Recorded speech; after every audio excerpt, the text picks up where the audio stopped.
And we're What's up, back. buddy? We did it. What's up, Hey, buddy? not much. 8-3. Looks like you got your dome shaved for the holiday, right? I Looks a did. little I did. brighter up there. Hey, got to be so fresh and so clean. Hey, yeah, no, 8-3 Bears. It's a Yeah, Bear Monday. A it winning. is a Bear Monday.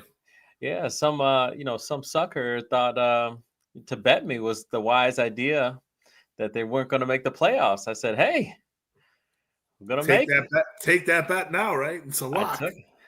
Well, I don't know. It's funny because the numbers say 30% chance. Like we still are like Well, you got to win eight. one more game, really, and then you're at a 50-50, and then if you win two, you're in. Yeah. And we get a Bears game on Friday, so Yeah. you know, Timing is everything, right? And especially like when you play a team, injuries and stuff like that. So, this is probably the best time to play Philadelphia, to yeah, some and, degree. and look what Dallas did to them in the last fourth quarter, right? 24 unanswered, gave them a gift and everything else to go with it, right? Yeah.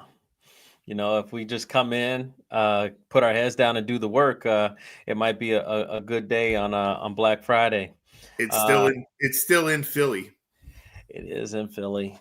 But we've played well on the road this year. I mean, shoot, we're 8-3. So it'll be interesting to see. It'll be interesting. I mean, Uh, obviously, it's a game I have as an L, right? I yeah, come it's a in game we have as an L. There you go. Okay, okay, correct. okay. We're good, Yeah, good, good. the two games, to get to 10 is you're going to have to beat Shadur Sanders, and you're going to have to beat Green Bay. Got to Take win care of one the against Green Bay and Cleveland. Okay. yeah. The Niners, and then the Lions game's going to mean something. And it looks like someone else is cracking jokes about your dome too on the chat already. Thanks for the help. Thanks for the help. Hi, Tawanda. No, it's a great. It's always it feels good, because just in Chicago, a big sports metropolitan area, it's one of those situations where at least everyone agrees on the Bears for the most part. Yeah. Our audience knows that me and you agree on baseball. We don't agree on No, football. We agree on. And with that being said, I saw a post last night. You're on a radio show. this morning, yeah, I was on WJOL 1340 AM. It was this morning, 9 o'clock. I drove out to Joliet, and man, did an hour there. So that was kind of that's the way I started my day. And what did you talk about on that? So it was Tim Kerfkin. Tim Kerfkin has a show 9 a.m. He's out on vacation for the holidays, so he asked Brent Wilk. Brent Wilk is a local realtor, obviously top 1% realtor in the state of Illinois, and so he asked for me to come on, and so he asked questions of like one of the questions he said was, "What is something different that you've seen in our industry from 2024 to 2025? What has changed?" And how would you answer that? Rates. No, I'm kidding. Well, I mean, that But would be one. but that's everyone's fast answer, right? I mean, Right. but again, it's the process of buying a house has slowed down from the standpoint that it's not as fast paced anymore. There's less inventory. The look I got the shiny object is not what the conversation is anymore. Yeah. I would say that would be the change. I said the change was AI. Okay. I mean, there's just more hybrid closings now than ever before. People are e-signing documents left, right, left, right. AI underwriting is a huge ordeal now. So, I mean, literally, we can get an approval within 2 hours. Depending on the lender that we're going through. Yeah, So, but we get approvals in 2 hours anyways. We have the knowledge of AI. I don't need a piece of paper to tell me my client's approved, right? I need this validation. No, it doesn't matter. Come on, buddy. Yeah, I mean the initial conditional approval is coming out quicker now, thanks to AI. The hybrid closing is a thing. No longer are we hopefully not having these 3 hour, 5 hour. Oh my gosh, why are they here? Where's the wire? Didn't the Yes, docs get there and all the other yes, stuff that goes with it? I agree with yes, that, right? I'm glad yes. that got cleaned up. Yeah, the pre-authorized fundings now for most lenders. We're not having oh well, the funder has to check and make sure that you cross your T's and dot your I's, So those are the little things that we know it was mucked up and now we're cleaning it up, and that's a good thing. but we're cleaning it up without people. Well, that's a sad thing, right? We can talk about unemployment, right? That would lead us to the Fed reserves and their tough job of what are they going to do December 8th and 9th, right? That's the next time the Fed is going to meet. Cut the rate, and if they don't, it don't matter because they're going to cut them again in January. And if they don't cut them in January, we're going to get a new Fed guy in May, and away we go. So, I mean, the stalling of cutting rates, worst case scenario, is 6 months away. Yeah, I mean, people are, debating, should I move now? Should I not move now? That's a big debate, obviously, especially around the holidays. Just as a realtor, he was speaking of Brent, that is, he was speaking that said, about 40% of people will just shut it down, right? It's the holiday season and I'll pick things back up in March. And he was saying, that's not a great idea, right? I mean, the mindset should be, if 40% less traffic out there, now's the time to actually be out there and actually looking. If you don't mind moving in the cold and there's no 4-letter word out there that's starting with S. No, but your 40% less activity also means 40% less houses on the market, whichever, right? You can find a better buy if you do spend some time looking in the winter, right? Right. And if you look at what's going to come in 26, well, let's just be honest. If I'm going to say this, if I'm right and rates go down, demand is going to go up. Inventory is going to come onto the market, and you're going to pay a high price. Oh, no doubt.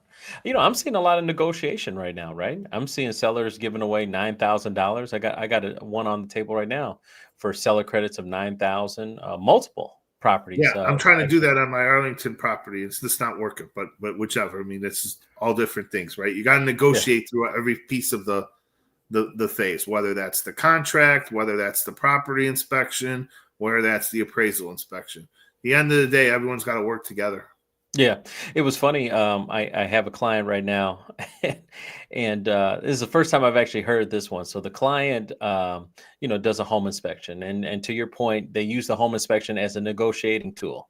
I'm going to negotiate this, and the seller responds back and says, "Hey, look, you know what? I'm not going to do any work extra other than what the appraiser says. I'm only going to do what the appraiser says. If the appraiser says, fix this, I'll fix it." And so they negotiate, and for that, hey, you have stuff that you want to address. I'm going to give you $9,000 of seller credits, because I'm not going to do anything. You deal with it. So the idea came up, and it's the craziest thing, where the buying agent told the buyer, "We'll just go to I'll find out when the appraisal is. Go to the appraiser, and just tell them all the things that you, that you had in your home inspection." Do not do that. Do not do that. I was like, what? So he does that, right? He does that and goes to the appraisal and then gives him the home inspection report, because the appraiser, of course, doesn't see any of that, right? All the nook and crannies and stuff like that. Right. Hold on. Let's take a moment here. As a lender, you never give the property inspection report to the bank. The bank is only required to receive the appraisal. That is correct. Let's remember this, right? The inspection is for you, the consumer, to know what you're buying. Correct. The property inspection is for the bank. Correct. That's it. That's it. And once again, you're buying the house. You're going to become the owner of this house. The home inspection is just to let you know of things that you need to be aware of. It's not things that you push back on the seller and say, "Hey, we'll fix this. I don't want to." You're going to be the owner. This is for you to embrace what you're going to have to deal with. How long is the furnace going to be open? How long is that roof going to last? This is it's more FYI than it has been. It's changed over time. People use it as this mechanism to renegotiate. Yeah. Since we're getting closer to 50, it's like getting a colonoscopy. You don't want it, but you need to know what's going on. Correct. I need to schedule mine. So he goes to the appraisal. He gives the appraiser the home inspection, and then the appraiser, goes to town, right? Subject to evaluation. XYZ's wrong. XYZ's wrong. Structural engineer required because I'm only an appraiser. I can't comment. I mean, just a whole hot mess. So to the word of the seller says, "Okay, I'll do everything, but I'm taking away that $9,000 credit." And so, so then, the realtor squirms at me. Well, can he still buy? Can he still? You created this mess. Mm-hmm. You created where the numbers may not work. It's unbelievable. Into that being said, and we've said this before, it's a negotiation through the whole entire place. But in that situation, that's why you negotiate the contract, the property inspection, and then the appraisal.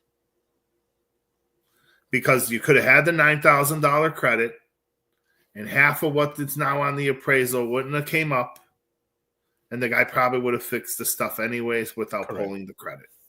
Correct. Right? Because at the end of the day, we're talking about, let's split the difference. You're talking about $4,500. Right. Right? But you created a problem because you let your emotions get involved in buying the house. Correct. Instead of the business behind it. Correct. Of here's what's wrong. This is the inspection. Correct. Here's what's wrong, and this is the appraisal. Here's what's wrong health and safety wise that needs to be fixed in order for you to buy this house. Yep. Everything else is subject to. No, 100%. The thing is, you have to be careful with your emotions. Emotions will make you make bad decisions. You have to, especially in our line of work, let the math do, answer the questions for you. Don't get caught up all on the emotions. Well, I can't believe the seller, he wouldn't fix this. And the expectations, let's have the right expectations of what this home inspection is about and what is it supposed to do. Right. This expectation of like, well, I'm buying this, so he should fix all this. Well, why? I lived in this for the last 10 years and it didn't bother me, so I'm not going to fix it, right? So here's the back and forth, right? And there's the emotions from both sides. Correct. And that happens a lot because from the seller side, yes, I've lived here. I never had an issue. It's not an issue. You might hyperventilate because you never heard of such a thing, but I've dealt with it and it's not even a problem. And you might, the water drips off the faucet, ever so often when it's too cold outside. Don't mind it. Just put a bowl there and you won't even hear a thing. That you might be comfortable with, but someone else is appalled. Oh my God, right? That has to be fixed. And at the end of the day, that's not that much to fix. It's a new valve. You take a wrench, you unscrew one, you unscrew the other, and you put the new valve. Oh, turn the water off first, but I mean, it's doable, right? It's not the end of the world, right? But those people with anxiety, we need to open up that wall. Where's the water coming from? Because water can be the dangerous thing that can affect your house. I said this when we had Dennis on the show, right? We can fix anything. You can't fix water damage. No. You can fix it, but you know what? You can't see the money that you spent trying to fix it. Because it's not a new shiny cabinet or the new shiny floor. It's buried in those walls. Yeah. No, water is a tricky thing. Water is definitely a tricky thing. We were talking about the unemployment quickly. It said the jobs report breakdown. It said 119,000 jobs were added. The expected was 15,000. But if you look at the fine print, so I mean, obviously that would be a good thing, right? Hey, if I'm only expecting 50,000 and then you actually end up getting 119, that could be a great thing. But let's see what that looks like in January when we get revisions. Exactly. But this stuff, the reports right now are so outdated, because they're all the way back, trying to accumulate data from September and October. Right. It's just a hard call. I don't think a change is going to take place. I think there's going to be no change. It's not enough data time to support, really. Well, you're on the no rate cut, huh? Is that where you're at? There's a 53% chance, that's what they have right now, of a rate cut of a quarter point. I'm on the other side. I think Jerome Powell and company, I think they're more, hey, we got to stand back and get more data. I mean, when are they going to have time to review it? So let's say they don't cut in December. Then what are they doing in January? Status quo. You think you're just going to sit there and hold for 60 days? I mean, our president is going to have a hissy fit over it. I know that. Okay. So then what? They're going to go another month into February? We're not going to get anything? Yeah, I'm typing in. When is the next Fed meeting? In 26. And we're having a little fun here, but let's be honest. If buying a house should not determine whether or not you're going to buy the house on the December rate cut. You're to buy the house. Exactly. And that's my whole point. My whole point would be you use that as a barometer. Hey, this is what my payment's probably going to be for the next 6 months, 8 months. I'm always going to reevaluate, and it's okay to reevaluate. We just have to be mindful, and this is the conversation I've been having really when I'm talking to people. Let's remember a 30-year mortgage is 360 payments. You're agreeing to pay back 360 payments. So if you have bought a house within the last year, if you bought a house within the last 2 years, we're starting to, okay, now you're starting to chip away from that 360 down to 348, down to, 336. Right. So and you probably got a rate in the 7s. Yeah, you probably got a rate in the 7s or high 6s. So the refinance, what do you want to do with it? Do you want to save money? Well, most times if you're going to save money, unless the rate is 5% even, which is not, it means that in order for me to show you a savings, I have to take you back from 340 payments left up back to 360 payments left. Do you want to go? Or we do the 25-year and right? Correct. Okay, let's put the rule of thumb in. 1 point means you should refi. 100% should. Right? That's the math, right? That's right. What statistically has always been the case. We got spoiled in 21 and 20 and 22. Of course we did. So we got to go back to the traditional numbers. So if you can save a point, you should refi. If you can save term, you should refi. Right. And saving term is my point. For these people out there that, hey, you have 340 months left, you have 348 months left. If your payment roughly stays the same, but instead of, 348 payments, you're only at 300 payments, that's a great job. You've just cut 48 months of interest, and principal off. That's the savings, and those are $100,000. Yes. Right. That's the equity bill and everything else that goes with it. Correct. And I don't feel like the term refinance has been talked about enough. Most people, when they come and they're looking for a refinance, they're strictly thinking, hey, I need to save money on my mortgage. I need to take it from, $3,500 a month down to $300 a month or $3,000 a month. And it's like, yeah, that would be great, but we're not there. But let's take the term, and then we can still refinance again after 6-7 months down the road if a lower rate is there. Well, I mean, that comes to a difference of who you're working with. There's a difference between an advisor and just a mortgage person, right? Sure.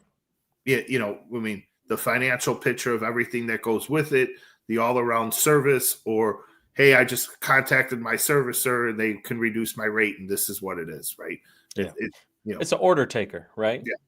I talked about that last week. When I first got going, we were in the boiler room atmosphere where it was just dialing for dollars.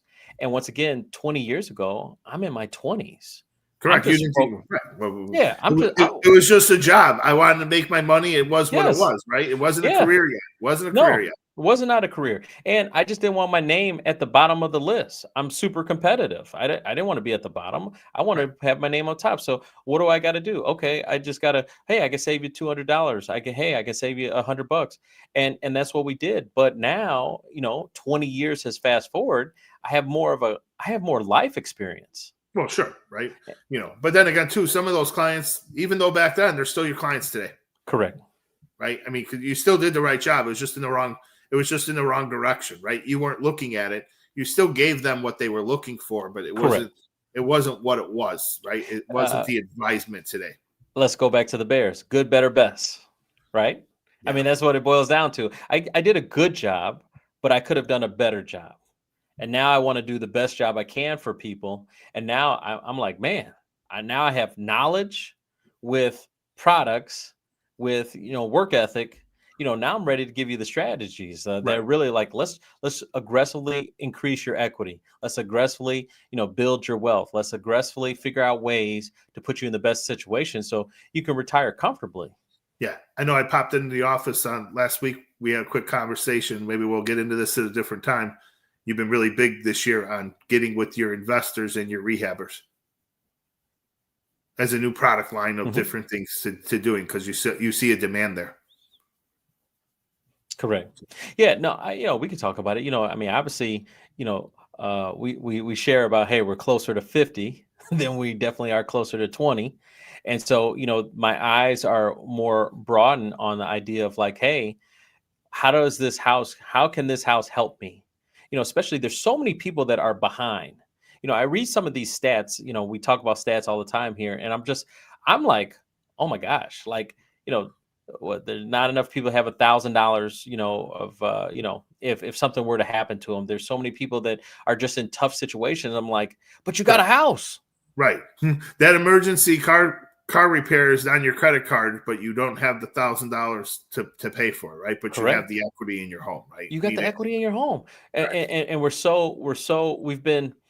we've just been sold so many bill of goods that are not real and not. Well, I mean, look at it from the standpoint of what credit card limits are, or what people owe out in credit cards and everything else, right? Yeah. You're not tying it down from your house. I mean, and again, we could go back from 2015 to from 2012 and just say, hey, rates constantly went down, right? Right. So every 3-4 years, if you needed to consolidate your debt, you would just take some money out of your house and move on. But now you have so much equity in your home and a low interest rate, and you can't borrow more than 80% of the value on a first mortgage. They've created limitations where now other debt avenues have gone higher. No, you're hitting it on the head. I had a conversation this morning with an Indiana realtor. Hopefully, we can get her on. And we were talking about that concept where I was like, basically they cap you at 80% or 75% if it's an investment property or a primary residence, and you're stuck. The only way you're going above 80% on a refinance is either A, it's rate and term, B, you're doing a line of credit, or C, you're doing a VA product. Correct. And and that's a whole other ball game, but that's, we say this before, take the money out of the walls. And that even means maybe selling the current home to go buy a new one just to get the money out of the walls. Okay. I mean, do you remember that one on Friday? I know Friday night you and me were pinging. I sent you that thing, and you're like, "This is just what we were talking about, the 500 and the 300 house." Oh, with the kids flipping the houses with the gaining the equity, exactly, Yeah. right? It's just using the money, right? Yeah, we'll talk about your example because I love that 500, 300 mindset. So from the standpoint, you own a house that's worth $300,000, but you got $200,000 worth of equity, right? Sell the $300,000 house, go buy the $500,000 house, and leverage the difference, and you're gaining that appreciation on the $500,000 instead of the $300,000. But you can afford the $500,000 because you pulled the equity out of the $300,000 house. And I mean, and that's the quickest way of building the wealth. Right? I mean, people say, oh, California housing properties are so high. Well, they are. But also, too, they've been living in that type of environment where they have that much equity in their homes from just increase of appreciation. And that's the same appreciation everywhere, right? The higher the dollar amount, the more you leverage, the more you could afford. You got to be able to afford it. But over time, you gain those gains. It's you. The host is breaking up. I'm in trouble. I get you. No, you can hear me? I got you now. All right, there was a delay there. I thought I was in trouble, so I can hear you now. Go ahead.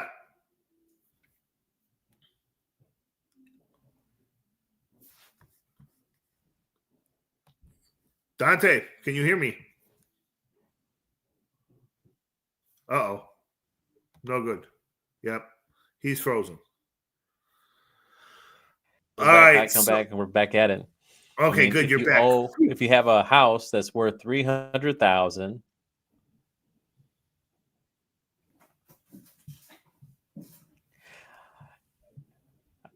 I said the internet waves must be cold. Yeah, well, I couldn't hear you, man. You got me nervous. You got me out here once a week now for the rest of the year, and we're having an issue on this Monday where I'm hosting the show. You better get back here. Take the headset off, figure something out. Can you hear me now? I can hear you now.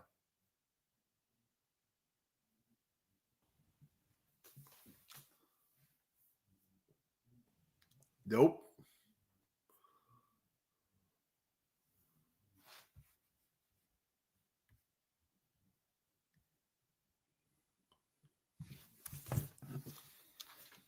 How about now? I heard the how about now, but we're having a delay. Can you hear me? I'm good now. Okay.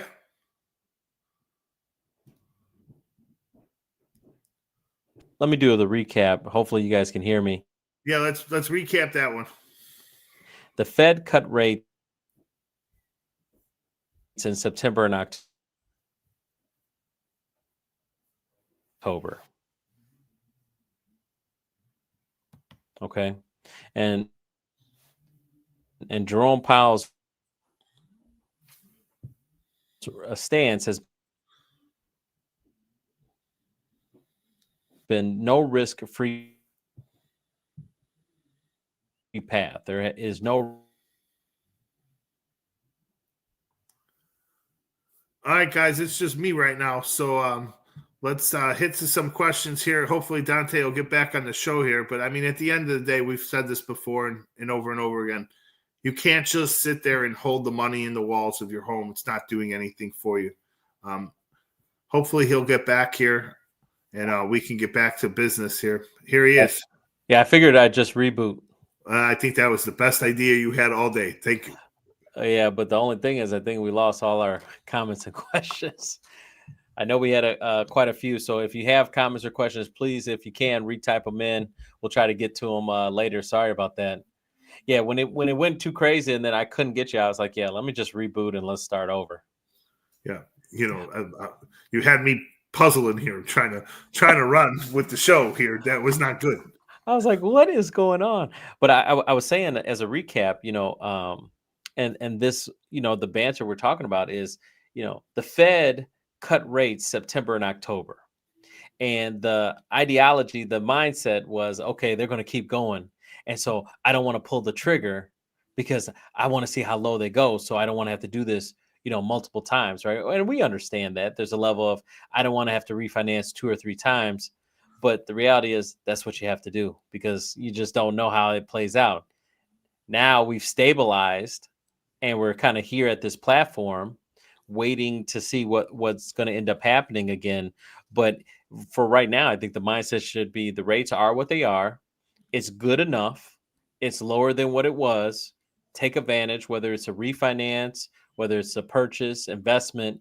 You should be moving forward right now. Now is the time to get going. And then we can always reevaluate, 6 months from now, because your first payment would be February 1st. So your next payment is going to be August. Come August, you can look and see where rates are with the new Fed chair. Yeah, I mean, let's just be honest. If you're buying a house right now or you refi right now, you're probably going to reevaluate that mortgage in the next 24 months. There's going to be an opportunity to get a better term. So again, you can't sit there and do nothing. You have to keep moving. Yeah. And you're always looking for ways that it's going to benefit you. So whether, don't look, like I said, we've had several conversations with customers, and they're just hemming and hawing about, should I take a 25-year? Should I take a 20-year? And these are great opportunities. Take it.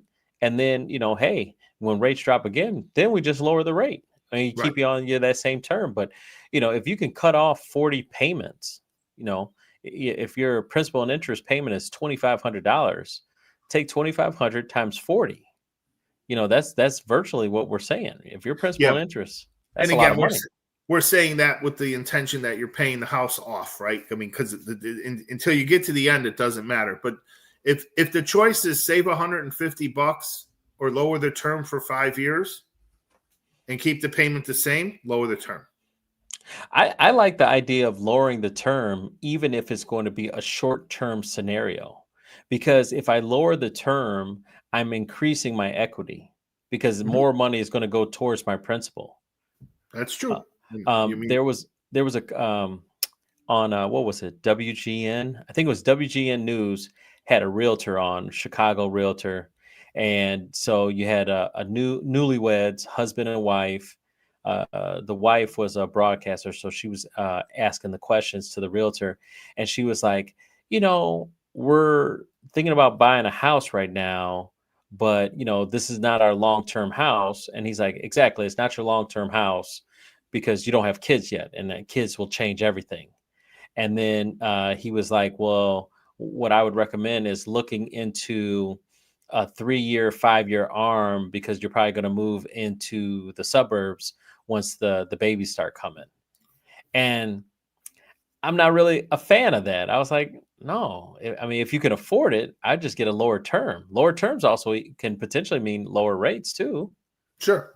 Yeah. Again, it's everyone's picture of it, right? At that point in time, they're probably talking about rate and they're not having the conversation of advising. And it's just like, oh, well, yeah, you're going to get a lower rate on take an arm. You'll save a quarter or 3/8 of a point. It's not worth it. I stay away from it. Dante, you there again? Were you? I'm a Bears fan. I don't know what else I'm going to do here. You're leaving me out on the 50-yard line on Friday. You're not on the show. I'm here. Okay. I'm here.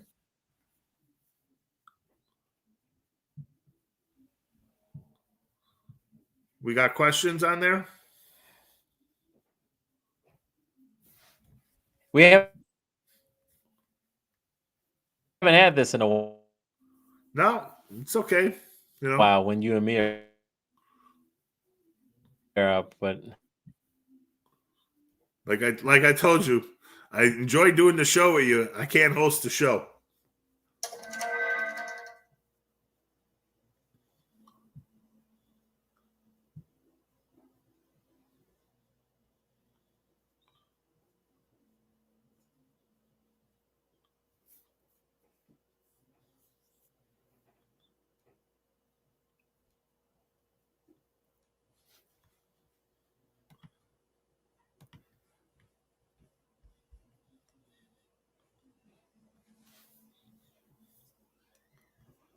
Hopefully Dante will be back here in a second. If not, we'll start playing around with some questions.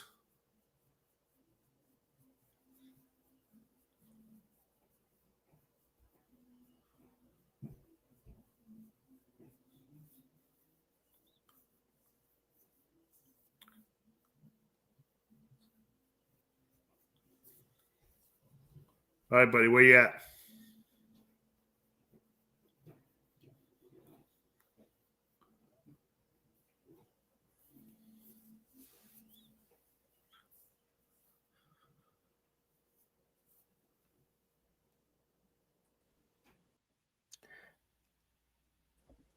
Third time's a charm? I'm hoping, man. It sounds a lot better. Let's just do it that way. Yeah. We'll let you get going on your little recap on your housekeeping notes. Let's see if we can get that out of the way, and then you can take over whatever questions, because I'm stumbling without you on here. No, yeah, I mean, that's the only thing I did lose. I lost everyone's questions. So if you have any comments or questions, please put them in the chat and we'll get to them, I promise.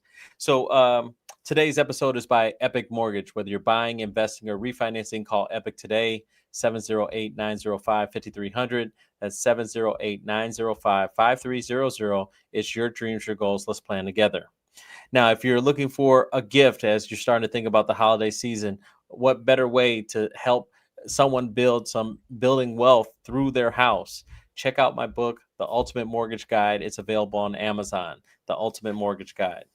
Now, after the show, once the show is over, stick on and hopefully you can go to our YouTube channel. Our YouTube channel is Epic Spotlight, and you can listen to the most recent episode. It's with Timbaland Bowens. Actually, Timbaland Bowens was not the most recent one. It's Zach Armstrong. So Zach is actually a veteran. He's a U.S. Veteran. Really appreciate him being on the show. He talked about personal fitness. So it was great. I'm a former basketball guy, so it was alpha to alpha. And he, one of the things that really impacted me was just, starting earlier in the day to really take over the day, because, control what you can control. And it all starts in the mornings. So own the mornings, and usually that'll be a great recipe for being successful throughout the day. So check out Zach Armstrong, my most recent episode on Epic Spotlight. And then we do have some preferred listings. Let's see here. We did have them. Where did they go? They were here. Okay, there we go. We still got a couple out there. Let's go with one 8442 East Kingston Avenue, Chicago. It's a single family, 4-bed, 2-bath. It's going for $280,000. Contact Evelyn Wood, 773-718-9742. We have 6200 South Marsh Lane in Matson, Illinois. It's a 4-bed, 2.5-bath, going for $270,000. Contact L'Oreal Flowers, 312-774-4230. We have 14926 Kenton Avenue in Midlothian, going for $339,940. It's a 3-bed, 2-bath. Contact Sebastian Kupiec, 773-430-8988. And then we have 4634 Deepwood Court in Bowie, Maryland. It's a 3-bed, 2-bath, going for $367,500. Contact Phil Dyson, 443-280-1842. Now, all these shows all these properties, are available on my website. I'm going to type it in the chat. I'm going to get in the habit of typing that in the chat. So make sure you go to DanteRoyster.com if Dante knows how to spell Dante. But yes, if you can check out all those available on DanteRoyster.com for availability. All right. I have access to some of their questions here. Awesome. So a lot of it, and I'm just kind of sum it up because there's a lot to say of the same. More of it's more how are rates going to affect the job market, or the delay in numbers going to stop people from moving forward and buying the houses. So real quick, we got one from Dennis. How quickly can these mortgage rate drops influence home prices? And I think we touched a little bit on this in the beginning, right? If rates go down, demand's going to increase. Correct.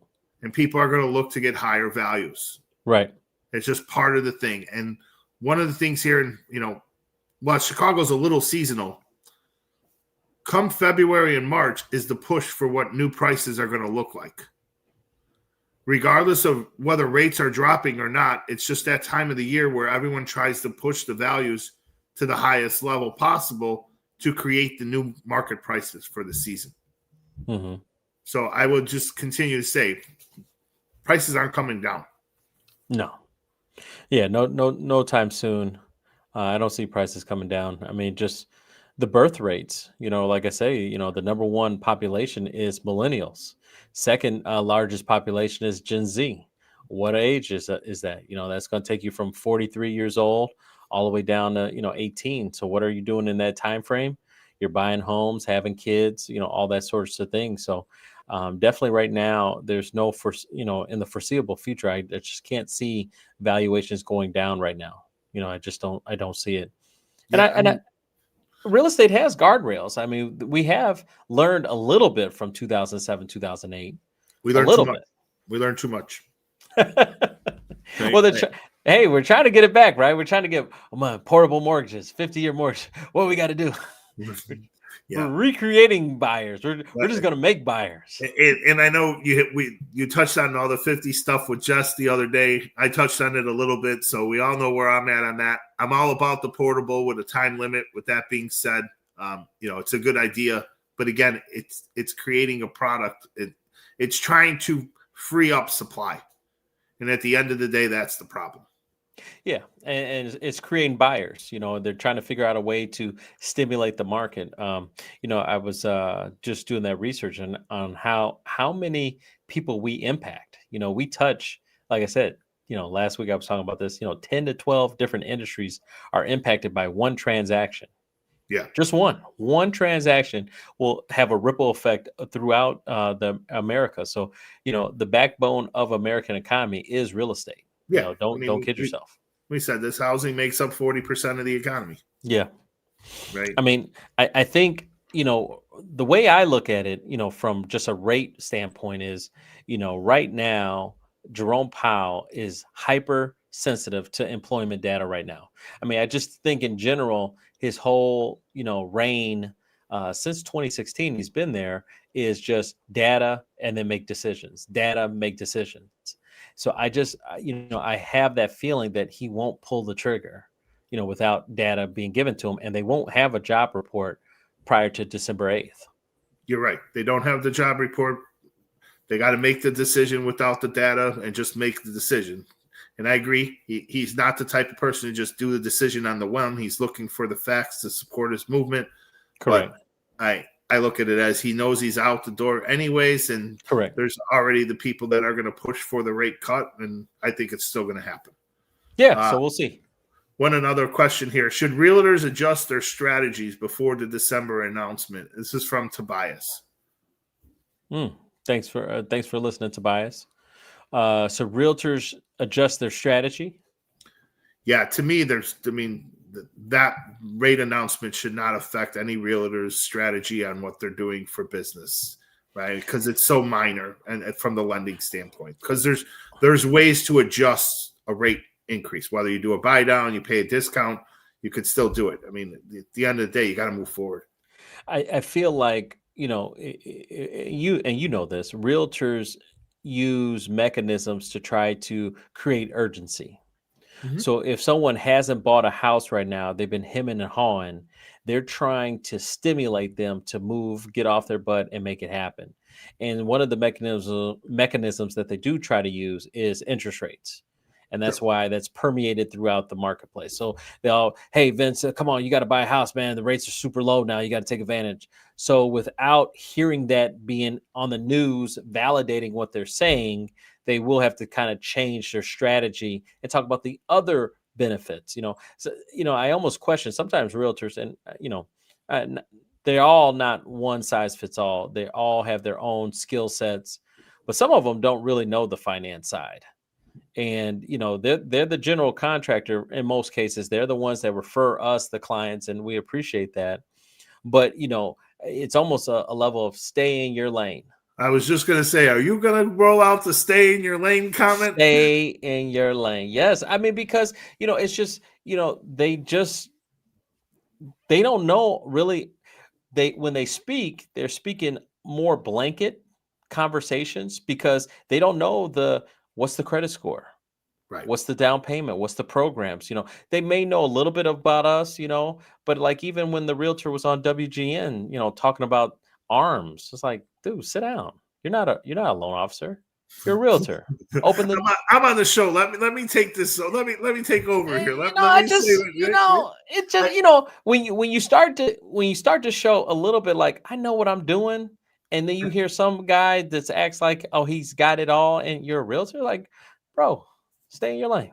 I guess I'm gonna flip Tobias' strategy to something different. Instead of the Fed's announcement or December announcement regarding rates, let's just change the conversation as to buyers. If you wait to buy a house now, you're going to pay a higher price. And this way, we don't have to worry about it being a rate sensitive question on the lending side, right? There you go. Right. Let's just change it, right? Values are going to go up if you continue to wait. Let's not make it about rate. Yeah. Well, what's the next question? What they got? If you want to try to click on them, it might pop up. I don't know. If you try clicking on it, I'm not sure. Well, I'm just scrolling through a couple of things here at random. We're not going in the particular order. So no, you're fine. Is this trend in existing home sales strong enough to continue into 26? Yeah, I would say so. Yeah. I mean, the other thing too is something we don't talk enough about. Builders are really aggressive right now in the marketplace on new construction. Yes, they are. So, I mean, if you're in the market and you're looking and you are in an area where there's new construction, you can really find a good deal there. Yeah, we have one lender that actually offers forward commitments. I just found that out. Forward commitments is something that builders have been using for probably the last 10, 20 years. They make a commitment to the lender that they're going to bring a certain amount of volume to the lender, and the lender offers them basically like wholesale pricing beyond under market value. It's incentive pricing, right? I'm going to deliver $2 million worth of loans to you guys. Obviously it's on a bigger number than that, and you're going to give me a benefit, and I'm going to pass that on to my client for the rate savings. Correct. It's something we don't have access to, so it's good to know that we do. Yeah, It is. It is. I mean, and builders have been doing it all the time. So it's almost been a battle, between them, right? It's been, here we do the existing home side, and you guys just do the new construction side, and we kind of you stay on your side, and I stay on mine. Correct. You stay in your lane, I stay in mine lane. There's another one of those things, right? We could seriously say that from a broker, lender, real estate lending side without bringing into the builder. If I have a client who I want to work with and they're looking at existing and then they look to go look at a builder, more than likely they're going to wind up using the builder's financing, and without the trust of the client, and it's just the surface, I can't compete. Right. Yeah. I mean, there's battles. We say this all the time. There's enough business out there. There's times that I can't win. Correct. I had a client that was in Rockford, and he moved down to San Antonio, Texas. And I gave him the realtor and everything. Like, here's the realtor to use, and and let me know what you find. And he's like, Dante, I found this beautiful new construction, and they're offering like 4.75. And I was like, oh, that's just a teaser rate. That's not real. No, Dante, I got this loan estimate. It's a 30-year fix. It's a 30-year because they're on the forward commitment thing. Yes. Right. And I was like, whoa. That's not in the marketplace. Correct. So, new construction is one of those, we tip the cap. It's nothing I can do. If you're an existing home, I can definitely help you. But if it is new construction, unless, we're doing forward commitments, we're not able to play. Yep. No, that's one of those things. And I don't like that because, I like to compete. I'd rather have an opportunity. Well, I mean, like we said, right, we're staying in our lane, but we just crashed out of that lane, and the car drove by and Grand Prix continues on. Exactly. Or Grand Theft Auto continues on by the builder. Yeah, isn't Grand Theft Auto? They call it GTA is coming out next year or something like that. But I don't know. You have a son playing games. I was just trying to put the thing that the builder stole the loan from you. That's all. Yeah, well, they did. They got me on that. What other questions do you see? Because I think you have access to them. I don't. Yeah. Are we expecting more upward revisions in job numbers? And to me, unemployment's going to continue to rise, but that's going into 2026. Yeah, so. Basically data to some degree is going to be frozen, right? I mean, it's going to be delayed. We'll get some, hopefully we're caught up by February. I did look at just the Fed as far as meeting goes. Let me take a look here again. They're going to meet January 28th, 27th, 28th, and then March 18th. So no Fed meeting. So you got a Fed meeting December 9th, then you got end of January, and then mid-March. So February. No February. So I'm saying we're getting December. You're saying no December. And then you're saying we'd get January, essentially. Yeah, I think by January, definitely by March, we're caught up. We're caught up with all the reports. Yeah, with all the numbers and everything else. Sure. Yeah. Absolutely. So, I mean, I could feel confident in March saying something. And then obviously everyone, I think June 16th next year would be too early after the new Fed guy comes in. So I'm looking at September 15th and the 16th of next year, where you would see some movement in that direction. I mean, once again, it's not one person. I mean, the Federal Reserve is like, 12 voting members, and it has to be a majority win. So even though, it will be someone that probably is dovish, and wants to lower rates, still you have other people that are voting. So it'll be interesting to see the voting, the members that will be voting next year. Can you just imagine if we go all the way to March with no rate cut from right now? Woo! Could you just the back and forth and the banter that's going to go on? Man, soap opera, man. I swear watching TV is like a soap opera. Yeah. Let's hope we get our cut in December. I'm gonna stick to that one. We'll have that conversation in about a week or two, right? But yeah, I mean, the turkey needs to get stuffed, right? I mean, we need to figure it out. So yeah, I mean, when the Fed are not going to meet again until January 27th, 28th, I mean, that'll be the talk of many of households, during the Christmas holidays. These Fed didn't cut the rates, right? They were supposed to cut the rate. I mean, because that's going, the federal funds rate is what we're speaking of. And obviously that's a direct effect to your credit cards, to your line of credit to your car loans, student loans, so and obviously the CDs have been affected dramatically too. I was Sure. like, there was a point earlier in the year, it was like 6% you could get on a CD. Right. Now they're dropped to like 0.75 again. Because they don't want to give it up now. They know it's getting all taken away. Correct. So it's like, oh my God, guys. Yeah. So no, it's What it's else? What what else do is we going got on? teasing for this week? I know I'm bailing out. I'm going to once a week on Mondays for the rest of the year. I know you're going to bring on Jess on Wednesdays. So what else you got going on? We got Nancy King tomorrow. So Nancy King is a great person that people need to know about. She deals with real estate taxes, as far as helping you amend your taxes and reassess them, getting them reassessed. Yeah, So she has a firm. That's a big thing for us here in Illinois with what just that went on or what's going on, not just what's. Yes. Yeah. I mean, obviously the tax bill came out. It affected quite a few people. People are upset. Once again, another increase. First of all, a delay, and Yeah, then followed by an increase. and delayed so much that some of you missed the opportunity to appeal because the delay took so long. Correct. So for those that do not know, the state of Illinois, we have Cook County. Cook County is the second largest county in the nation, right underneath LA County in California. So Cook County is a big ordeal. Our tax bill is March 1st and August 1st. So the bill is supposed to be out on August 1st. The bill just came out, I think, like November 14th. And of course, it's due December 15th. So, not to mention I got holidays and gifts to get for your family members and stuff and whomever. Now you have to worry about a tax bill that's due December 15th. Yeah, Illinois wanted that nice big fat gift to the county.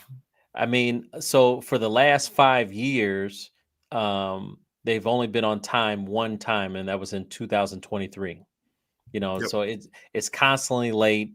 This is another, it's painful. And it's like we vote for this nonsense, So I mean, obviously, we're going to have a great conversation with Nancy King tomorrow. Looking forward to that.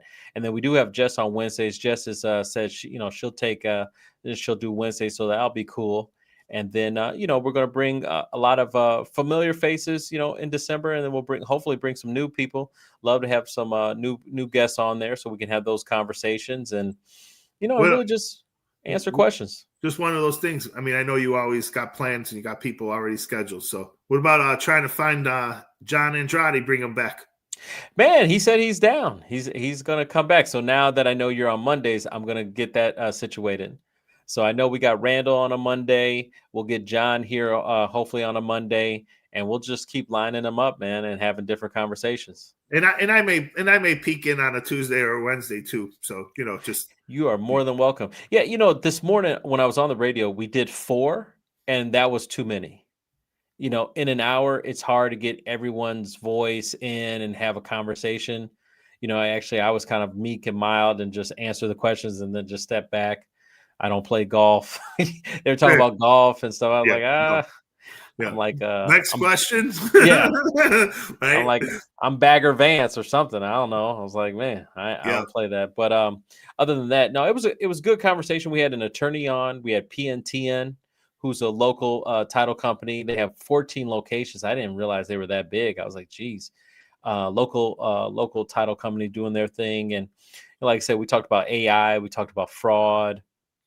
And just the, guys are very experienced. We had attorney Al Boudreau. He's got over 16,000 clients he's helped, close on a purchase. I mean, it's just remarkable numbers. So I mean, just a wealth of information. And he called in to the station because he's like, oh, I won't be there. I can't make it. I'm in Marco's Island in Florida, enjoying the sun. Enjoying the sun. So yeah, he's on vacay. So what are your plans for the Thanksgiving? For the get with family, cook some food, sit down, watch football all day, do nothing on the next 4 days after, and call it a day. Right? We're getting into the cold weather though. I saw something that we're gonna have a 30-degree day on Wednesday. I'm not ready for that. Yeah. I mean, it's nice today. I mean, it's a balmy 50. And I was like, hey, well, there you go. But then, yeah, this is kind of a downer, a Debbie Downer to say the least. So my thing is, it's pretty cool that the Bears not playing on Thursday, but playing on a Friday. I think that's actually better. Yeah, because I can't stand having to cook and not being able to watch the game, right? Like, correct. I mean, you're obviously in charge of cooking the turkey or carving the turkey, and Carving.